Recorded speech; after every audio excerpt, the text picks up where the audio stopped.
by myself.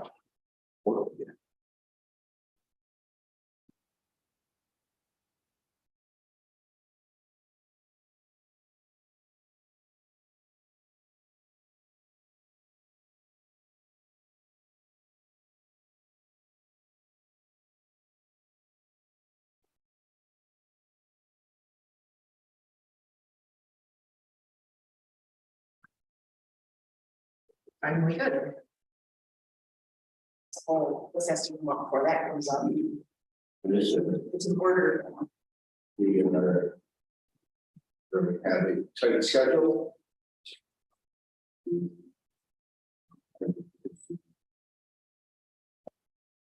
This stuff is Ready. Okay, welcome to the Agricultural Committee for Wednesday, the 28th of September 2022. First on our agenda, we have committee's chair agenda, which these are resolutions that come out of NISAC, which was last week. Resolutions support state sharing agricultural mitigation fees with counties to support county agriculture and farmland protection initiative. We also have number 2, the resolution calling for the elimination of the Farm Laborers Wage Board. And number 3, the New York State Society Ag Society update. They have a meeting coming up. There's a brochure with this. I personally like the photograph on page number 6. Feels to me that You know, Brian, you know why? 52 gallons of bourbon in barrel.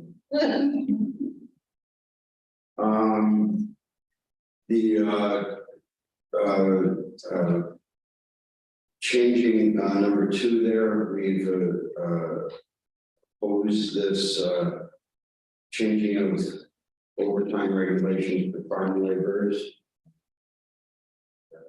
which is continuing to fall on deaf ear. This is going to Vandenberg family farmers. And again, I personally have never understood overtime. Somebody works a 40-hour week one place and goes on and has a 20-hour job at another, let's say they have a regular full-time job at a school, and then they go on and do another 4 hours a day at a convenience store. They don't get overtime for that. How do they? Whereas why the 40 hours is the standard of that you have to start increasing the day. That's my personal opinion. Any questions or comments on this one? Motion from Mr. Kozlowski, all in favor? Aye. Animal control from Justa. Justa has not been able to be here the last couple of meetings. I have spoke with her a couple of times. She did have a text message in. Sorry I can't come. I had lots to share, but would feel terrible if I was walking around. She's feeling a little under the weather in these post COVID years. Safer is better.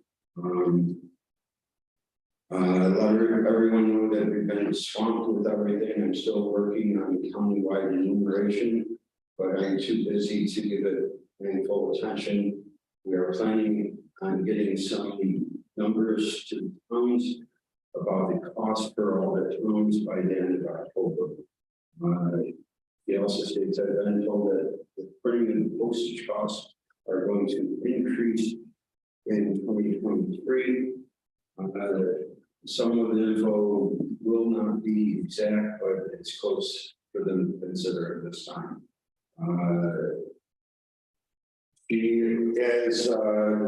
As Court Ketchum and I spoke, my town of Sheldon, we hired someone out of Darien. She does the west side on 1 year of Sheldon, and the east side on the other year, we pay her mileage. She does a great job.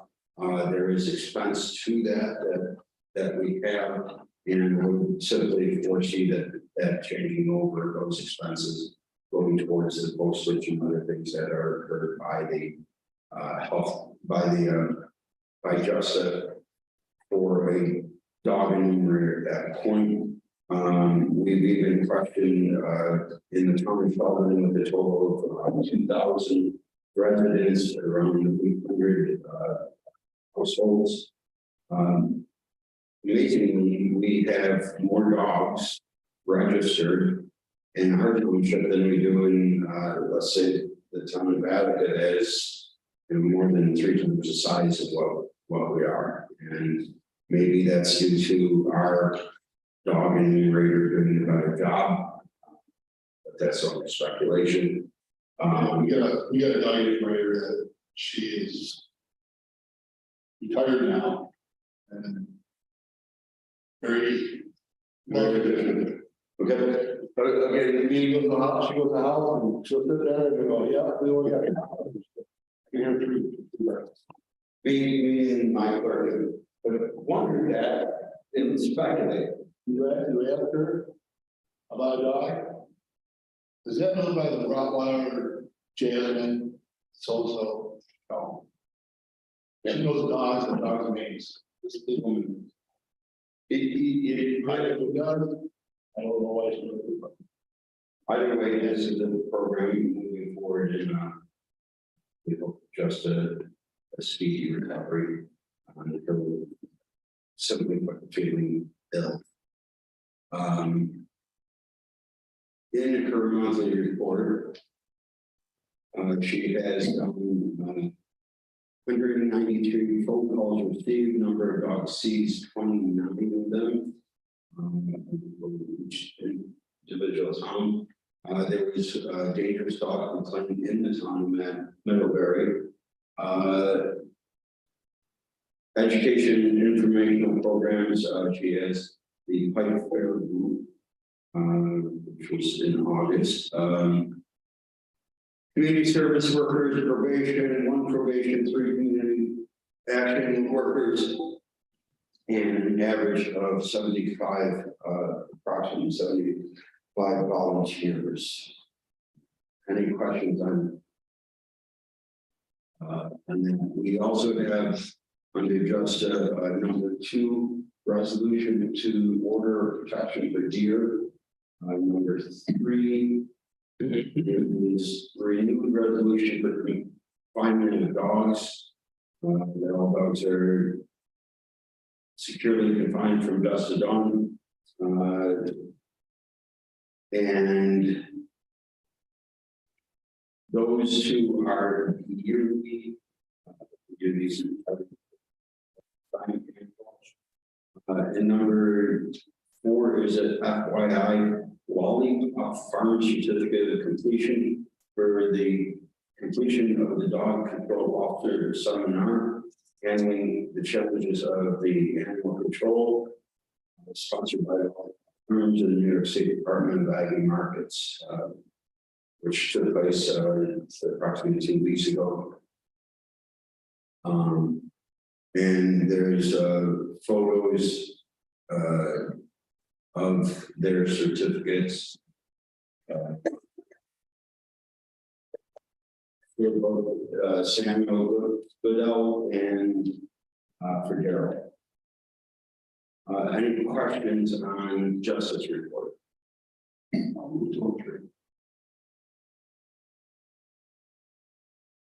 Two, three, thank you. Any other questions? Motion made by Mr. Bell, all in favor? Aye. Carried. Mr. Kelly, how are you today, sir? Too bad or good. Working our way home. We're ranking for ag district review.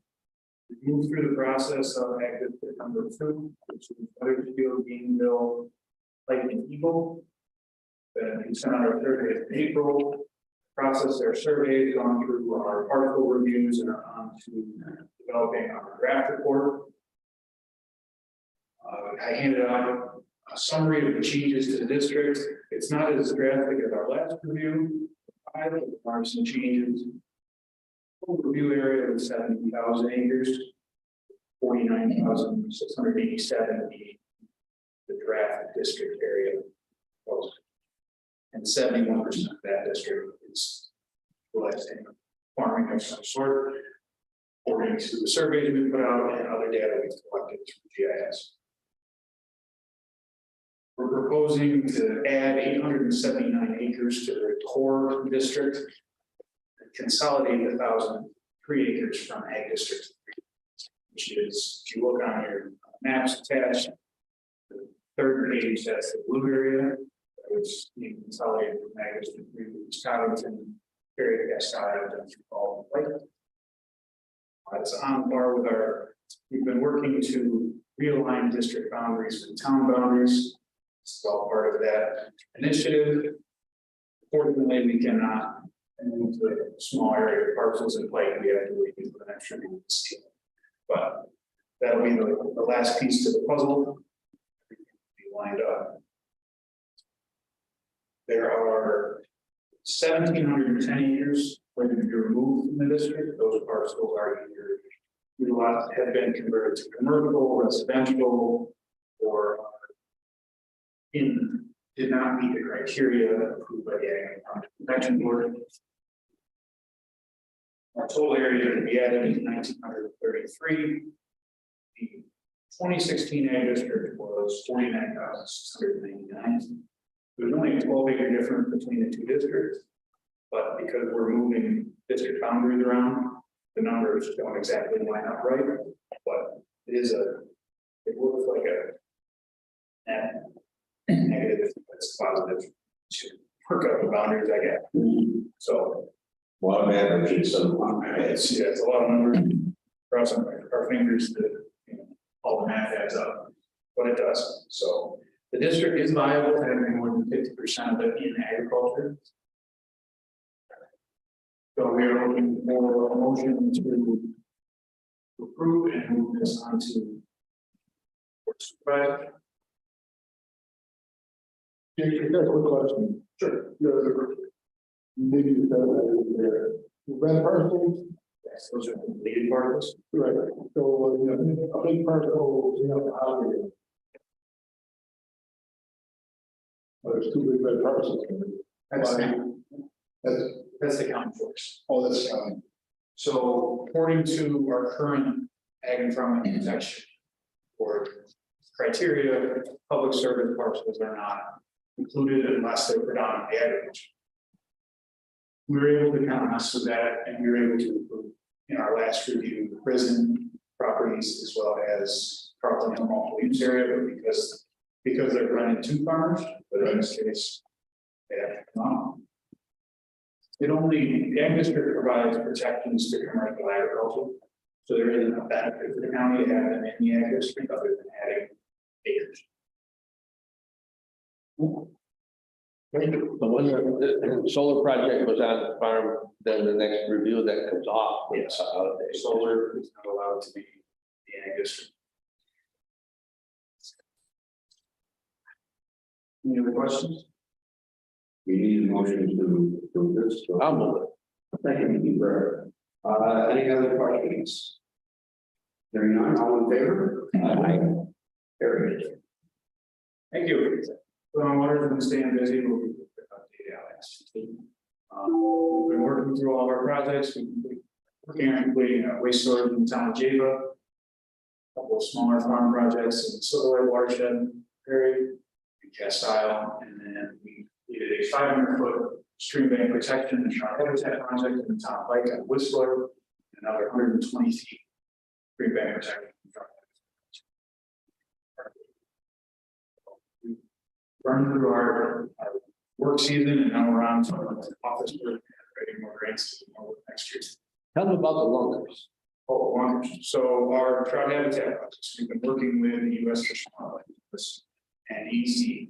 We were able to put in 17 lunkers in Pike, which are pretty much wooden boxes made out of hemlock that are built back into the bank. They create a false overhang so the fish can get back up in there and have a place to rest and some additional heat, place to go in there too. So we put in 15 of them in a row down the pike and another 4 of them in our cave. And the federal government absolutely loves them. There's good evidence from DEC and from the U.S. Fish and Wildlife Service that they help trout habitat immensely. They want to see us keep putting it. Project was a big success. We worked with Benson Construction out of Oregon. Construction. Extremely well with the district.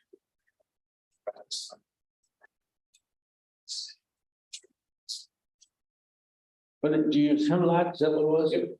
First time on.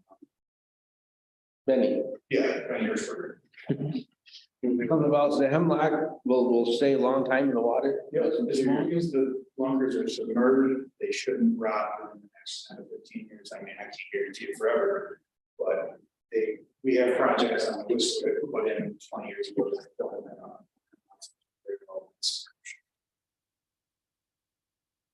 Which I was doing is you're more than an outdoorsy type guy. You probably like the summer time just a lot more than the winter time as you're going into the office. I'm fighting hard, trying to get as much out, trying to make up surveys and find stuff to do so that we're busy for the winter, but just being outdoors, especially. Any other questions? Is there anything coming up, Jake, that you know, of? A few years ago, your department was very successful with this trees for tributaries, trees for trips. Is there anything coming up, do you know, of this coming year? On the Trees for Trips program, they had they tried to revamp it a couple years ago, but it seems that we haven't really since COVID. You were very successful with that, it worked very well, it was a lot of work, We love to see that. but there's a lot of help, other departments come in like Trout Fund Unlimited, some of them was very helpful, I'm correct. But there's nothing in the works as of yet, you know, Hopefully there's. hope they do. Thank you. We'll skip down to ordinance. We did receive 14 permits for the deer management. It seems the big discussion would be how do you distribute these? I kind of thought of where we had with Camp Waimongo, where each supervisor got a free pass and you handed it out for a summer. It was a summer camp for a child, but that was all 16 counties, or 14. There'd also be a thought of favoritism to that. My buddy's the one that got it. Or do we just simply first come, first serve, and one county resident that's looking for a license for the county? Do you have anybody that's asked permission or that was finding? No, nobody knows about it yet. No. People that, I'm looking at the people that probably have permission. We don't get a lot of those calls. Most people just know. I mean, I can get Eric say that he's found tree stands and stuff in. You get a few, People don't. not generally. I just looking at it. If you utilize that's why somebody they're on using that one perfect. Utilize it better than, oh yeah, I want to drive over there for a few hours and hopefully, bag it here. Or somebody that generally comes there, more at the building. Most people that are hunting anyways, they don't know. And we would have no way of knowing who's on that project. Because Well, that's why, yes, you know, people have permission to be out it's there. public properties. The only thing we do is we have signage up when we've got a timbering operation in progress. It's going to be on rest, stay with machinery. Goes to Veterans first. That wouldn't be a bad idea. Yep. Tell me no. Say, and have And right in the center of that case, I don't know. Like, well, Would this apply to the training center too? That count as forest? Not the training center. Because that's not considered county forest land, but there is county forest land around the training Yeah, center. that's right. Backside. There's 4 properties there. There's also a small parcel, 80 acres over on Dale Road. But I don't. Pioneer cabin don't count. Huh? Pioneer cabin. No. But I don't know how they work. Are they like, or they just. Like if you got. I don't know how they work. This is here. The, all of Wyndham County, Well, I don't think it's, whatever different, right, yeah. the 98 goes all the way to Route There's 20. a hunter right here. He may like it. Doesn't own any land. We got that place to hunt. Abington area.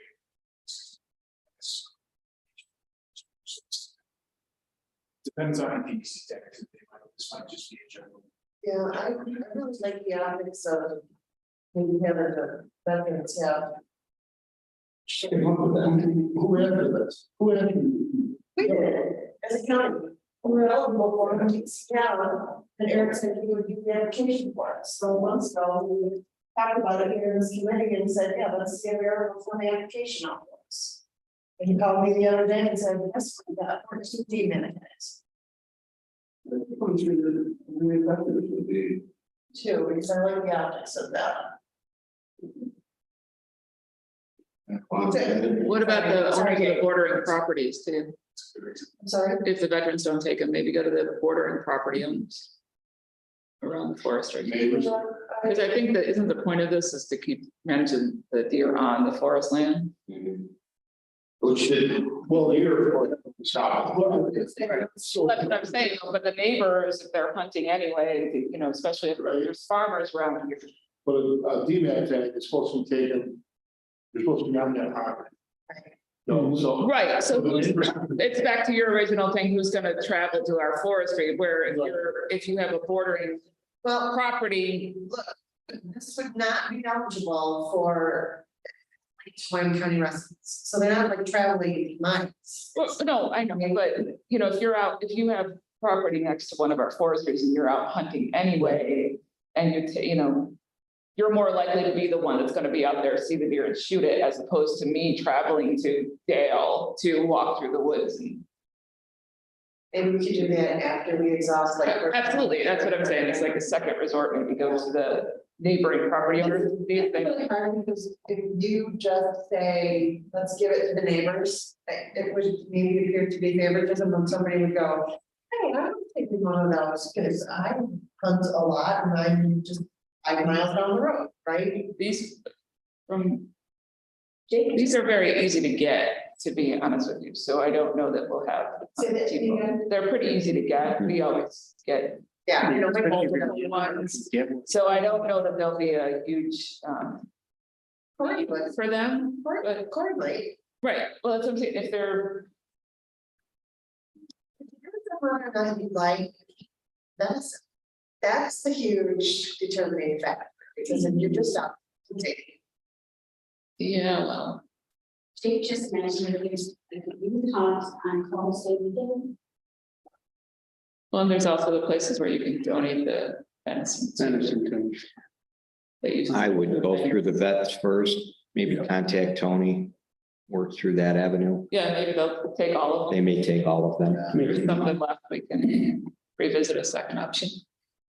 You might get a lot of that stuff. is that a motion, Mr.? That is a motion.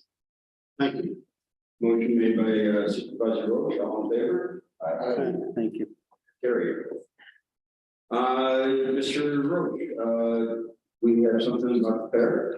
Just an update, we talked briefly last month. We did have our quarterly meeting, put together our budget for next year.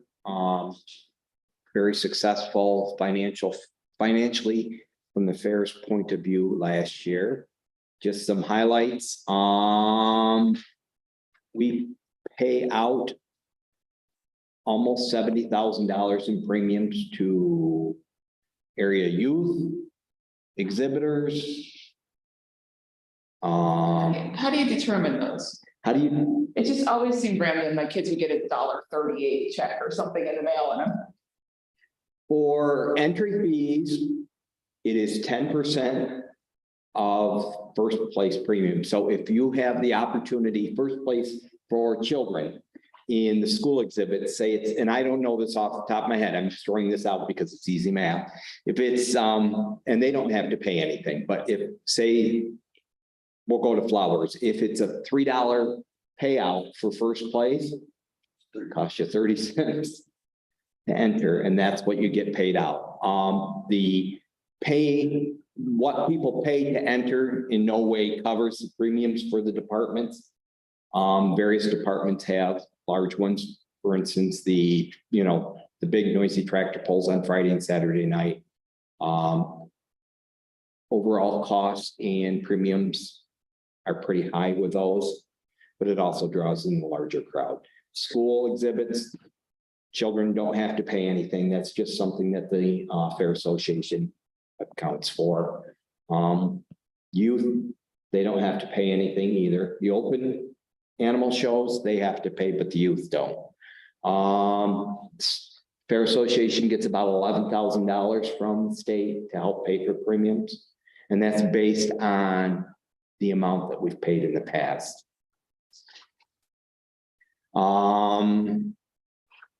Just to throw out, I asked because I had never paid that much attention to it, but the Fair Association does pay a little over $6,000 in sales tax every year back to the county. And that's based on our sales in the restaurant and parking. And that changes, and somehow or other parking is one of the events that we pay sales tax on. So just, when you see the budget request for 23,000, just keep in mind that we are contributing back $6,000 to the county. And it's great. I don't understand how Fair Association being not for profit, technically, that we or the state actually makes sense. I can understand on the food and Everything. but not the parking. Well, Those fees or the food stand is kind of was always in my mind. I don't know. I never asked, but was a way of for putting a fair on the cost, the help, all of the all the costs. all of the food, other than the restaurant in the commercial building, the green building, all of the food, all of the rides, all of those things Sorry. is separate. The Pike Fire Department deals with all of that headache and that aspect of it. And all of those people do pay Right. sales tax, obviously. Well, yes, does that, they're in for business? They're in for business. The church probably doesn't for the local. But I would imagine that the firemen have to pay. I don't know that to be true, Yeah. but I'm guessing that if we have to pay it on the restaurant, I don't know. Well, being a fire department, we don't pay sales tax when we do all the time, That's true. no, I don't know if food is a different entity. right? I know with our restaurant prices, sales tax is included, and we just do it that way. Chairwoman Ryan. Yes, it's, supervisor work, and I know, with having the airport, which is technically not for profit, it's owned by the municipalities. We collect and pay sales tax for the gasoline sales. And most not-for-profits, and like, the Historical Society sells postcards, they collect.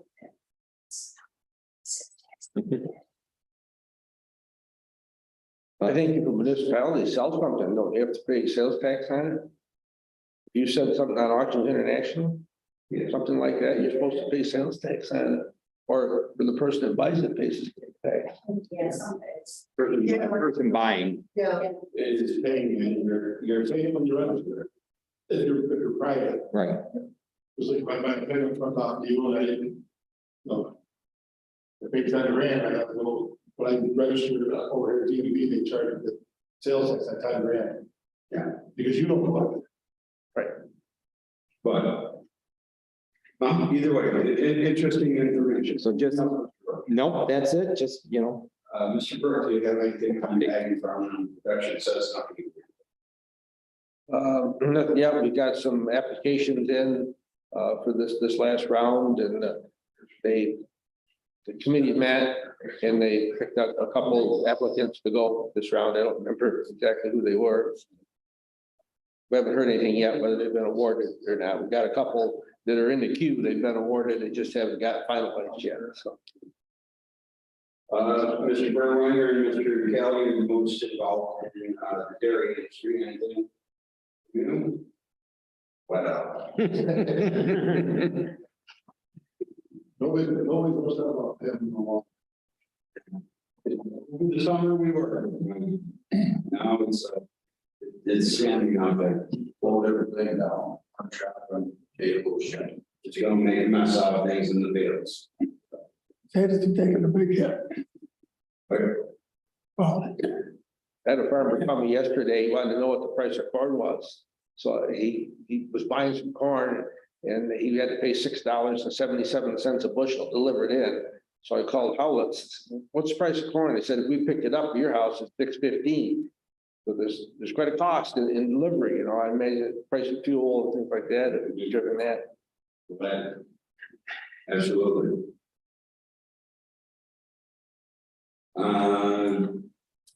I don't see anything from Abby at this point. We'll continue on. I believe that that's all that's on the agricultural committee. Mr. Rogan, you have something with green energy. Yes, I see there is a resolution. I read through the resolution. I don't know if anyone knows anything. Anybody that went to conference?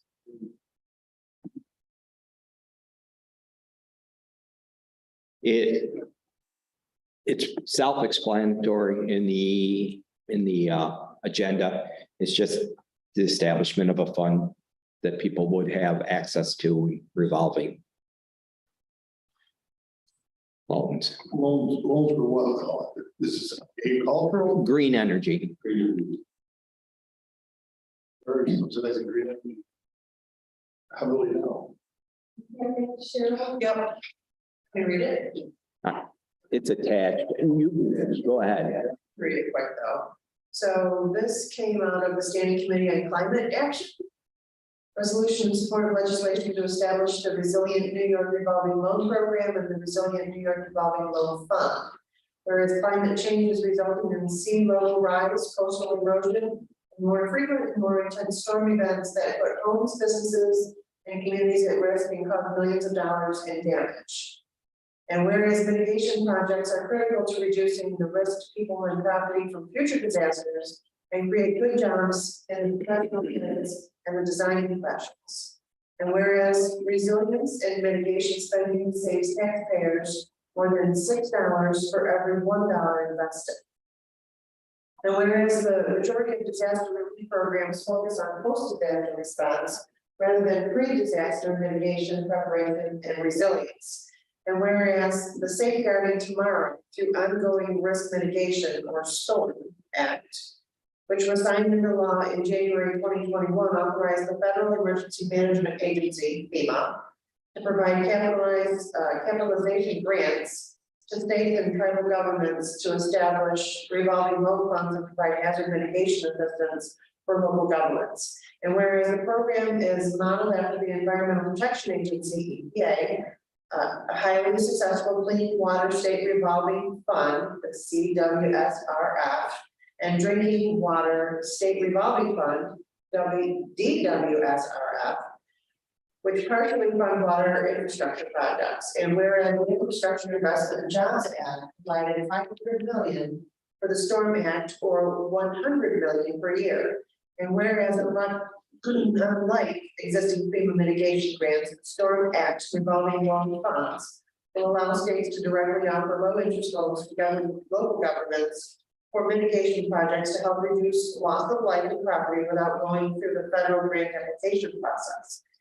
And whereas in order for states to access the loan funds, they will need to create their own resilient revolving loan programs.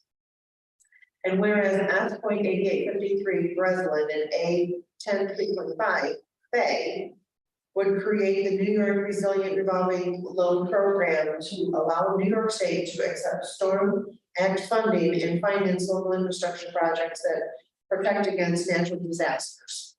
And whereas the Resilient New York Revolving Loan Program would provide low or no interest loans to municipalities and not-for-profit organizations for hazard mitigation and resilience projects, including but not limited to building resilient infrastructure in communities, flood mitigation assistance, flood risk reduction projects, and any adaptation or mitigation projects included in section 54-1523 of the Environmental Conservation Law. And whereas the revolving loan funds will allow New York to prioritize funding for mitigation projects that are most important to New Yorkers rather than having the federal government make those decisions. And whereas loans may be granted to individual property owners to provide the financing for natural hazard mitigation projects such as renovating property to protect against floods, fires, and earthquakes. And whereas under this program, property owners would be eligible for graduated loan forgiveness based on their income. And whereas these investments would better position communities to adapt to climate change and recover more quickly from intense storms and natural disasters. Now therefore be it resolved that the New York State Association of Counties urges the legislature to pass and the governor to sign legislation, those numbers again, to establish the Resilient New York Revolving Loan Program and the Resilient New York Revolving Loan Fund. And be it further resolved, copies of this resolution be sent. Blah, blah, blah, that's the last. So I wonder if that would have helped out after that tornado. If that would that one farm on the end of Starcade Road could have used some. Yeah, they're taking it hard. My uncle, Tom Victor, that's the farm that he grew up on, he was there the day that the insurance company came out and walked through the mud. And they told him the total value of that barn of $20,000. It's on all they're gonna get. My barn has just had a new roof put on it. It's a 1914 gable roof barn. We did a reval in Thomas Sheldon. Jim Hirsch was the director here at the time. It's $20,000 and I just spent $30,000 on the roof. Yes, that might have helped somebody with them. At the same point, we just had in the news the moving of people to from Florida to move this vineyard. And the joke this morning on the radio is, I bet you those 50 people are happy to not be in Florida today with hurricane coming through. And thinking about that, the rise in sea levels, line number 7 on this, whereas climate change is resulting in sea level rise. I did just look at this vineyard, the maximum elevation altogether is 279 feet with an average elevation of 10 feet. Somebody comment to me, seems to be that all these people that are climate change activists certainly seem to have a lot of houses on that island, don't they? So I guess, do we want to, I need a motion if we want to move this forward. It's a nice resolution and they're asking for the support of big solutions. All right, thank you. Motion's been made. Any more discussion? All in favor? Carried. I do have one other thing. I've been in communication with Brett Hastings. He worked. Oh, does it? Oh, is it? I'll have to let him know that. He works for Applied Energy Services, AES, which is the company that is now the owner of the turbines in Eagle and Weathersfield. He is willing to come and give us an update, information, a talk on green energy in November. I tried to get him in October, but he claims he'll be in Hawaii looking at various sites for work. I know it. However, he would like some direction. So if you have any burning green energy issues, let Cheryl know or let me know so that I can get them to him soon. So then we're on to come. Or November, I'm sorry, November, I'm sorry, Committee of the whole, here. He'll come and do a presentation here, talk to us about green energy, the direction it's headed in, New York State With AES. with AES. But he would like, you know, Like I have two solar projects proposed in Perry and they're community solar. You know, and there's supposed to be some way that you can sign up to get a reduction in your electric costs if you do that. I'd like to know more about that. okay, And that's the solar companies. Pitch to the entire town, because when people from Perry sign up for that. Yeah, and they have to be, they can only be 5 megawatt projects. Right, Anything bigger than that is considered utility or something. right. I mean, They're doing it with us too. It's a sales pitch from the solar company. For the town, for the people that aren't getting solar. Yep. So it's kind of like the poster for the windmills. Everybody's Tom Jackson or Bacon Sheldon or whatever, you know, that was, so everybody's getting a taste of it. Yep. This is one way that solar is going to happen. My negative on the solar is they tell us in the pilot that they don't want to pay full such value, or it won't make the project feasible. But they're paying 10 times or more, 20 times. They're going right into what it costs the farmer to read that, man. So they're subsidizing 100. I'm not trying to pay it to the farmer. It's just that they're making it so expensive for the farmer. And then they're after the town to forgive the tax to make it viable. Or two. so, you know, think about it, give me some questions, some direction for him. Brett deals primarily with solar, but I'm sure, he would be able to answer any questions we had regarding, wind energy as well. And he started all that. And he did start all of that in Eagle, in Still Weathersfield. good friends with the gang, so I'm Yeah. sure that. Very good. And if it's something, you know, that we feels informative enough and he has enough information, it may be something that down the road we could do committee of the whole, but we can start here, I thought.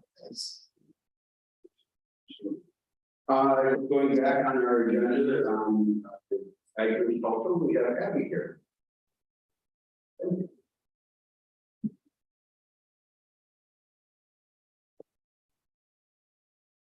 So I'll be pretty short today. So in the letter we received from Janice Cook, we were supposed to this month come before each of our home committees and defend our budget request. So we turned our budget request in early this year because we're fair. So I think back in August, with a pretty lengthy budget narrative. So I'll just hit the high points, and then if anybody has any questions, you're welcome to ask. So we are asking for a 4% increase over our request from last year, an 8% increase over what we actually received last year, our actual appropriation. That is for two big reasons. One is staffing. So last year was the first salary increase most of our local staff, at the very least, had seen in about 5 years. So we instituted a pretty incremental, basically like quality of living expense increase, so of about 3%, and this year we'd like to do 2%. A lot of that frankly just has to do with the cost of gas. So our staff travels extensively all over the county and then all over the state, and so fuel costs have gone up quite a bit.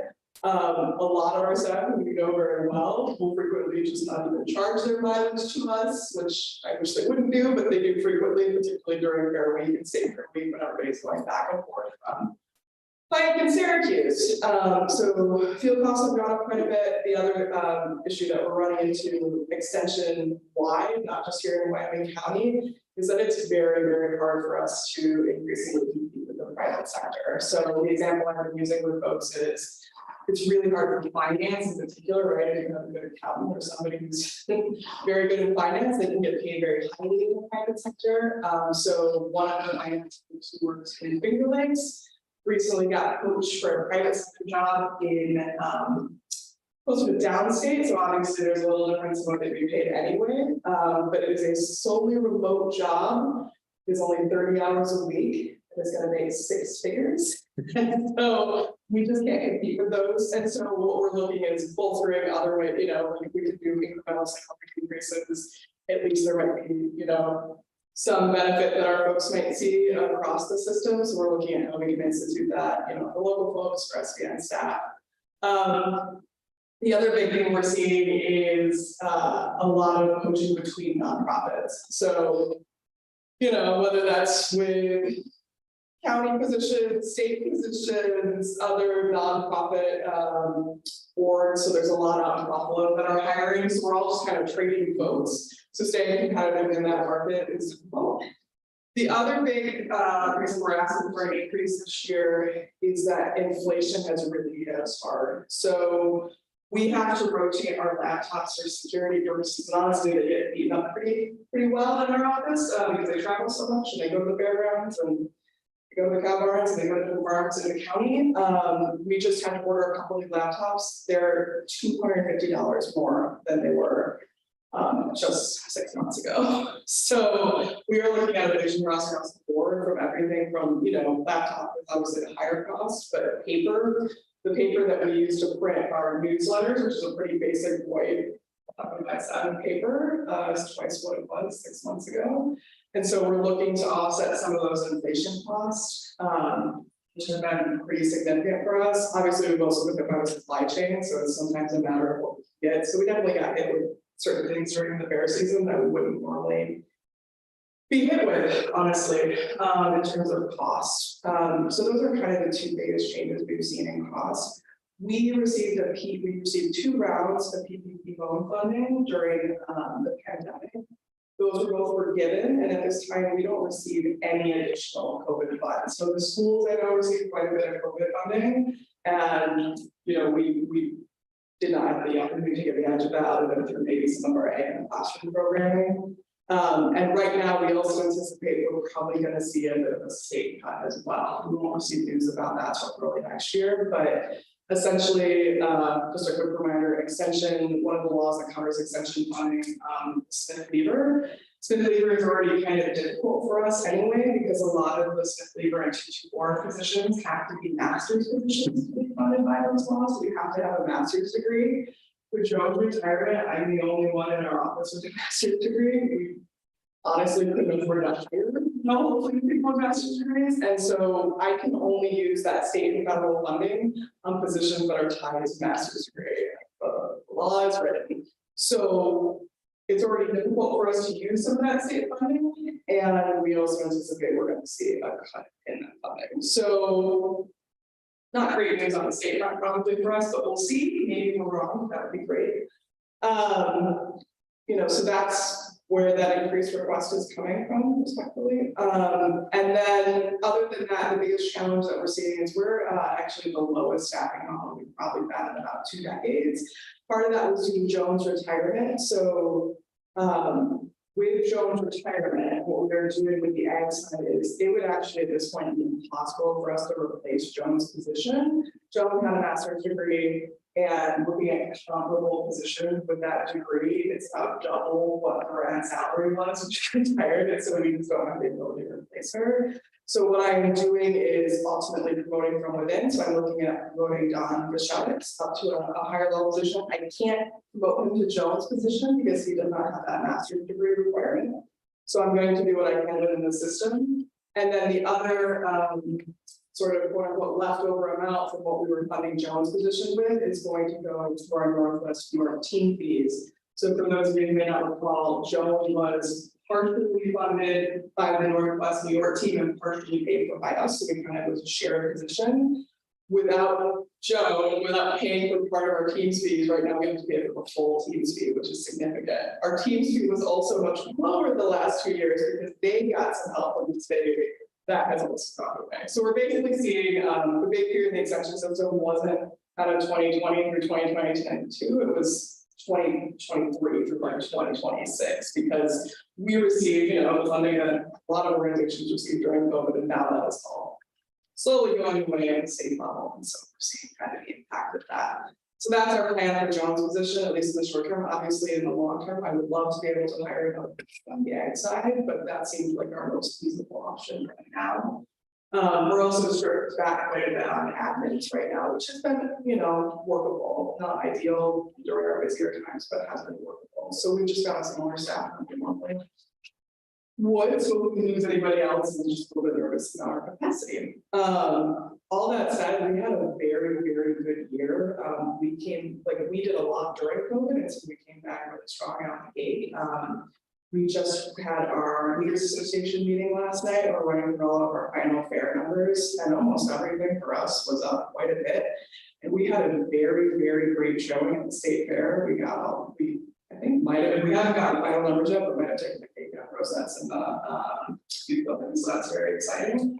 And in terms of our ag programming, we have seen a massive increase in requests for everything from our local apiaries, because there's all those new state requirements. We're getting lots of calls about beekeeping, we're getting lots of calls about farmland protection, we're getting lots of calls about invasive species, and so everything has been up quite a bit. And so Don's basically been out of the office almost every day of the week out in the field. And our Northwest New York team has seen a real big uptick in one of their jobs that I haven't done quite much of the past, but has an uptick, is they serve as the bilingual liaisons for a lot of the farms, right? So translator work, labor disputes, which obviously it's front of mind, labor is front of mind for most of us right now.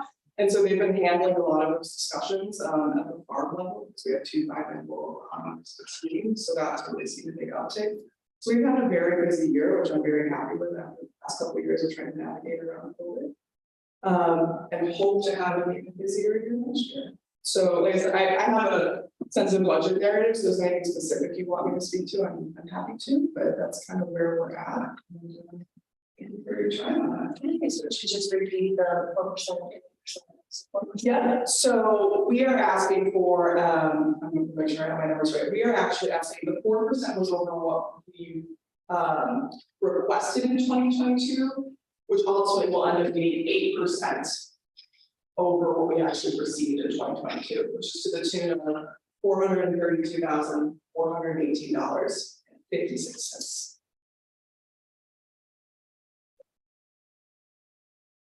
And we took a significant cut to our county appropriation in 2021 because we agreed, and Soil and Water did the same thing. We both agreed to take a cut, and then we offset those cuts with our PPP funding. And so you'll see, like, if you look back historically, there was that dip in our appropriation that year because we agreed to take that cut and we're able to offset that.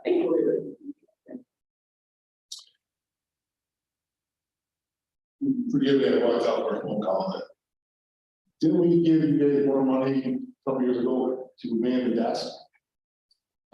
There's a built-in for kind of a lot of building issues, so like staffing the desks, but also we run all of the scheduling and we're setting and basically we sort of run as like a pseudo ITS / the building scheduler, so we do that as well. I know the front desk is now staffed through Chambers. And so we're doing all those other pieces. But that was obviously originally built in as part of our task. We still kind of also run the night shift, so if someone can flex it up. Let folks in, which happens more than you would think. It's definitive though, American. That's the other piece of advice. What do you mean now? I was just like,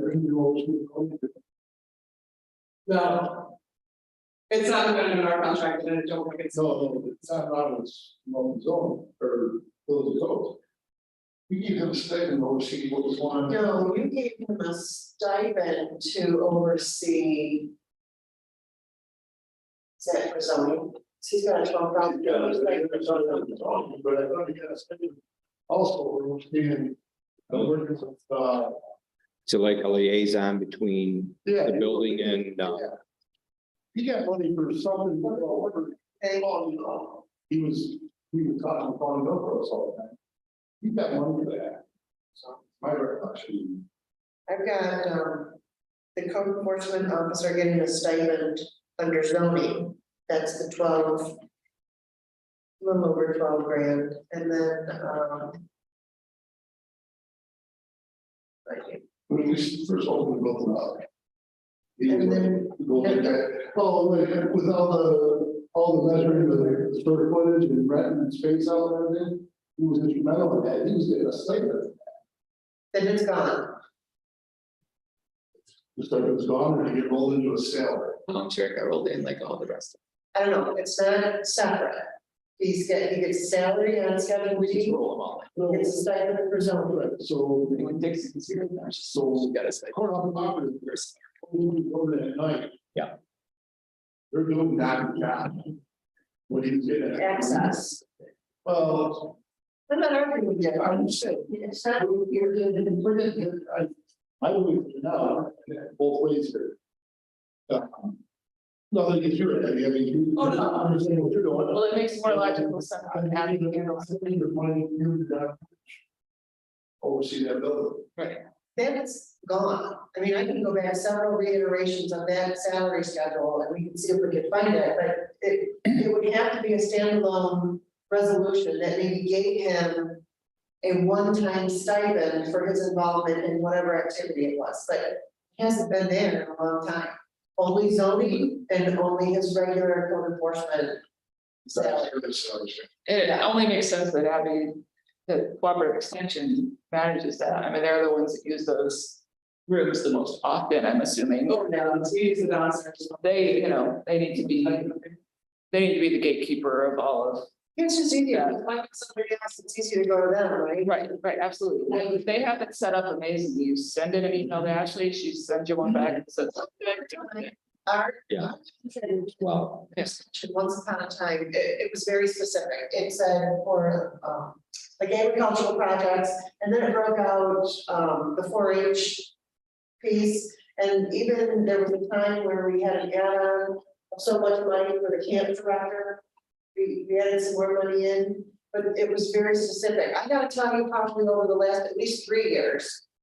That money is not specific to any programming anymore. It's just, here's your money. And then that question was very one.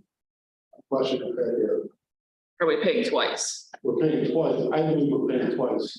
And I think that was. why would Don be involved in doing the contract for rental space to?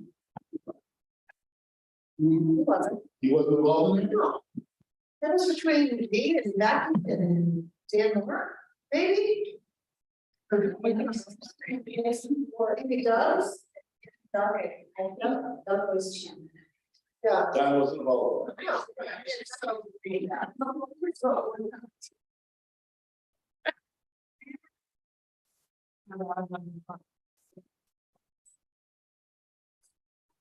No. Was the kind of like building go-to for all of our questions, when I came on, and then that transitioned about a year and a half ago, and like, whenever like Zach took over.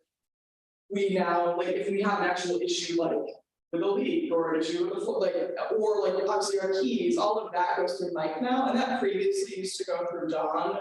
We have building line meetings, they kind of both take over, but in terms of like scheduling access, that's us. So, you know, it's kind of it's a bit of a hodgepodge, whose contract says what, Cheryl's is ours. Is only specific in the sense that it outlines what kind of programming we provide, so it very clearly states for each. It still does. Yeah,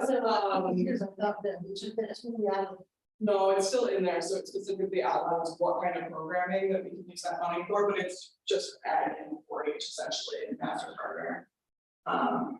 None of our county appropriation goes to camp. Right? So I don't know much, obviously, I don't know what looks like in the back end for Don and Mike, but I know that, you know, my first year, Don was kind of, we had to shoot a leak or something, we went there, Don, now, like, obviously Mike is our neighbors. Things a little bit. And that makes sense because then we didn't own them. Right, exactly, so we're gonna. Because he was code enforcement, right? I think so, and he just kind of. So and he was in the. He was in the building. Right, I was gonna say, they were the only county. Right. There's the sub agency that's in the building, the rest of us are, there's some, there's sub agency. So now it's more clear about this. These grounds out. This should be nice. But yeah, right, you are not wrong, and we do still receive that site, and that's part of ours, I think it's just that's. So we don't, we will start an application at night, depending on the programming it is, and during the days. It's this is for your, I, there should be a place where. Yeah. It's like, or. Yep, county appropriation. Thank you. And Abby, we heard a presentation, Joe heard it, these people that bought the YMCA camp. And they have bunkers, they're giving away, I don't know, they needed them or. So we're, camp is kind of a critical moment, so I mentioned this during my last couple of visits here, we're really looking at, potentially closure of camp, stay on camp at this point, so when I came into the position. Our camp director at the time perhaps indicated to me several things that were not financially true about the camp when I was there. And so I will leave it at that. So right now, we were able to kind of essentially load camp's bare bones expenses, which are basically utilities, a part-time groundskeeper, and then, our insurance is honestly a big part of camp. It has to be insured so that we can have, it's a camp, and so our liability property insurance is very high. We are, down to some $50,000 in that account, and the only reason we were able to kind of load those minimal expenses was because of our PPP loan. Part of that is because camps all over the place, so like my camps and the Boy Scout camps, almost everybody is selling at this point because they're not able to maintain the number of kids they need, to actually keep their doors open. Camp Waimalu in the last 3 years, before I went into the last 3 years I ran, wasn't profitable, so was break even one of those years, and I think the whole $100 the 2 years. And there was 1 year in the last 5 years where it was significant. The last 5 years was great. So, my board meets again in October to really make some final decisions about what we're gonna do there.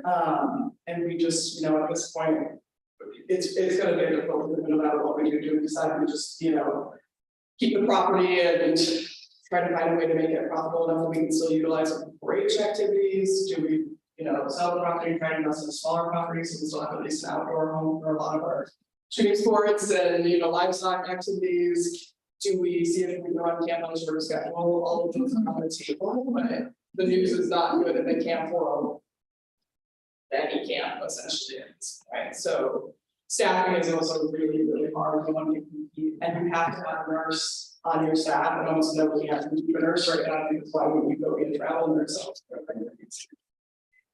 that's kind of where we're at with this camp, which is not great news. Obviously, camp is not funded by our county appropriations at all. Our own camp completely out of a separate budget, the same way that the Leaders Association, which is the kind of cookie arm of 4-H, the Kaiser is run on a separate budget, so neither of those are.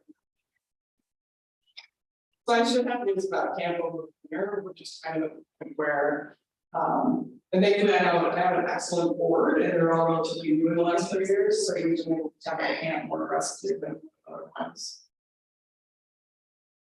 So the formatting is a little different, that's what I remember, but it does still identify for. I remember, because I think I asked you, I was like, I want to make sure I can do this formatting when I submit my letter. Yeah. That's enough. So in that basically means if I ever want to go after, What changed? What changed is the breakdown, that's why the formatting changed, because we were very specific in dollars. Yeah. To go to programs, now you're gonna do these programs. yeah, because we only really have this grant areas. So essentially what our agreement outlines is that, let's say I wanted to go after, I don't know, like nutrition or something, there was another grant. I couldn't use our county appropriation to fund that program. Our county appropriation was sold to ag. And that's our. So I don't know if you guys caught it, but she's like, I couldn't find it there first because you got a reminder. You know why it's a reminder now? Because of Munis. So I have to, the contracts have to go into Munis. once the contracts are all clean through my office and the county attorney's office, then I can get a PO. So that now I can pay them. So it has to be tracked, and in my world, that's through like. Goodness, I love it. We have to say, we have new finance software we got a year and a half ago, and it's Did you got Acumatica, it's a dream, but I have to admit, we have an unfair advantage, because Donna James, who's our finance lead, is also one of the state finance leads for extension. So we have to be the pilot county, so I was about 6 months ahead of everybody else, which gave me a bit of an unfair advantage, but we do love it. We're not paying you for it, so. extensions? No, I was just talking to, I think Nate had, he was saying the hospital down to, it's particularly good for nonprofits because it lets you do a lot of the fiddly grant work in there and reconciliations, and some of the more straight accounting. Sorry. I can on any of like, all of the receipts are attached, the contracts are attached, and it's great. But yeah, Cornell knows what the bill for that currently is. I am not paying that out of pocket.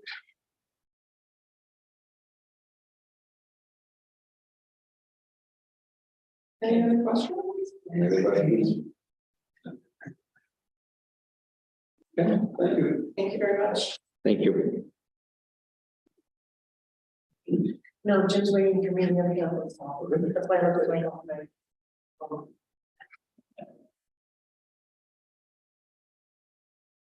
I'm thinking that this would be appropriate as for such possible accusation of property.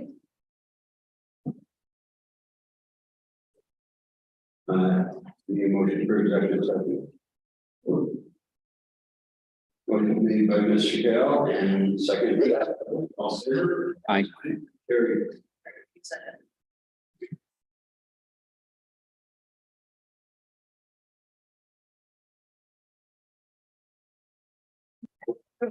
I got it.